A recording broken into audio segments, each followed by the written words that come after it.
Hi, Shaun here from Hygieia Strength and Conditioning, and in this video, I'll be sharing how you can recognize when your deadlift setup is in the optimal position. At Hygieia, we teach the deadlift using the 5-step method. By following these 5 steps, our clients are set up in a position that allows the bar to be deadlifted in the most efficient way possible, in the vertical line directly over their center of gravity. While this method is a concise and effective way to teach anyone how to deadlift efficiently, I've noticed a number of lifters having issues recognizing whether or not they're in the correct pulling position. This happens just before the bar is pulled off the floor between the 4th and 5th step. But before we get into that, let's run through the 5 steps. Step 1.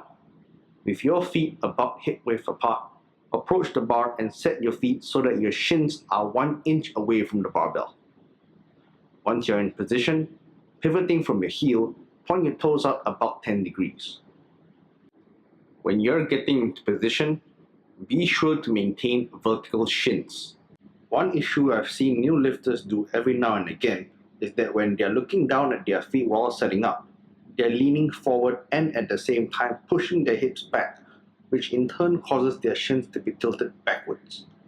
Setting up with your shins tilted backwards will cause the bar to be way too close when you get back upright. Step 2. Without bending your knees, grip the bar just outside of your feet while taking care to not move the bar. Step 3. Without moving the bar, bend your knees and push them forward while dropping your hips. Keep bending your knees till your shins contact the bar. Once your shins contact the bar, stop and hold that position. Next, shove your knees out so that they contact your arms and are parallel to your toes. Step 4. While keeping the hip at the same height and staying on your midfoot, set your back by squeezing your chest up and extending your lumbar spine while taking care to not move the bar. While different lifters have different preferences, I tend to get my lifters to take a breath first before they set their back, because I've observed some lifters, after they've set their back, as they take the breath, they allow their back to flex slightly and then not tightening it again before pulling the bar off the floor. Now on the flip side, there are some lifters that find it hard to hold the breath for extended periods of time, especially as the set progresses and they're getting knackered. But you can try and see which one you prefer. Apart from some lifters having issues setting their back in extension, this position, just before the bar is being pulled off the floor, is where I've observed a number of lifters struggle with. Are the hips too high, too low, or just right?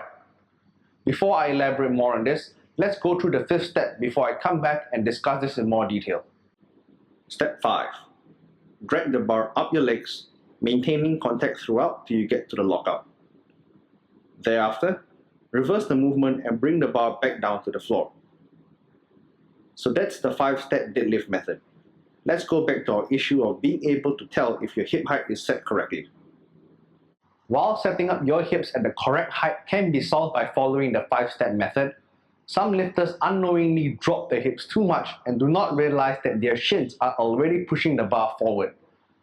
This problem usually gets more pronounced as the set progresses, when the bar gets pushed forward off the midfoot and hips drop way too low. Now, hips can sometimes be set too high, but that does not happen nearly as often as the hips being set too low, so I won't be talking about that in this video. If the bar and hip are not in the correct position after each rep, this means adjustments have to be made to set up correctly for the next rep. The issue with the hips are that they are hanging around in the air and there are no markers to tell if your hips are at the optimal height.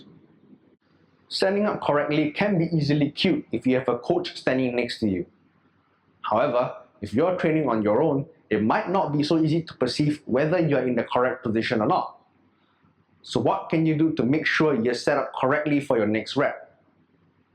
If you can have these 3 reminders checked off before you pull, you can be sure that you'll be in the optimal position. Number 1. The bar must be contacting the shins. If the bar gets away from you during the descent, pull it back in so that it stays in contact with your shins. Number 2. You must be on your midfoot. If you get pulled forward when the bar is descending, rock back till your weight is over your midfoot, If you're a lifter that finds it tricky identifying where the middle of your foot is, spend a bit of time when you're not deadlifting practicing finding your midfoot. Rock back and forth, and feel your weight shift between your toes and your heels. This should give you more awareness of the feedback coming from your feet. As you're rocking back and forth, identify the feeling whereby the weight is directly smack over your midfoot. Learn to recognize this and how it feels so that you'll know when you're in the correct position.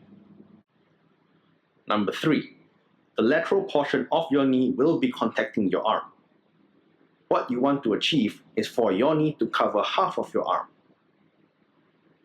If the knees are contacting too far back, the hips will be too high. If the knees are too far forward, your hips will be too low. For the vast majority of lifters, getting these 3 things in place would set you up in the optimal pulling position. So to recap what I've just talked about, you want to ensure that you have these 3 reminders checked off when you're setting up for your deadlift. Number 1, the bar must be contacting your shins. Number 2, you must be on your midfoot. And number 3, the lateral portion of your knee will be contacting and covering half of your arm. I hope you found this video beneficial. If you have any questions, feel free to let me know in the comments. Thank you for watching, and I'll see you in the next video.